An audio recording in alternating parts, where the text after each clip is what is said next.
எல்லாருக்கும் வணக்கம். இன்றைக்கி ஒரு ஈஸியான தக்காளி சாதம் எப்படி பண்ணுறதுன்னு பார்க்கலாம்.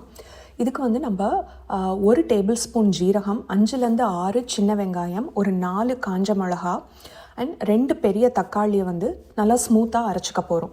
அதுக்கப்புறம் ஒரு கடாயில் வந்துட்டு 1.5லேருந்து 2 டேபிள் ஸ்பூன் எண்ணெய் விட்டு 1 டீஸ்பூன் கடுகு, உளுத்தம்பருப்பு, கடலைப்பருப்பு, கொஞ்சம் நிறைய கருவேப்பிலை இதை வந்து தாளிச்சுக்கோங்க. அதுக்கப்புறம் இப்போ நம்ம அரைச்ச விழுது ஒரு 1/4 டீஸ்பூன் மஞ்சப்பொடி அண்ட் உப்பு தேவையான அளவுக்கு ஆட் பண்ணி அதுலேருந்து தண்ணி வடிகிற வரைக்கும் நல்லா அந்த பேஸ்ட்டை வந்து குக் பண்ணிக்கணும். இந்த பேஸ்ட்டை நீங்கள் முன்னாடியே கூட செஞ்சு ரெஃப்ரிஜரேட் பண்ணிக்கலாம்.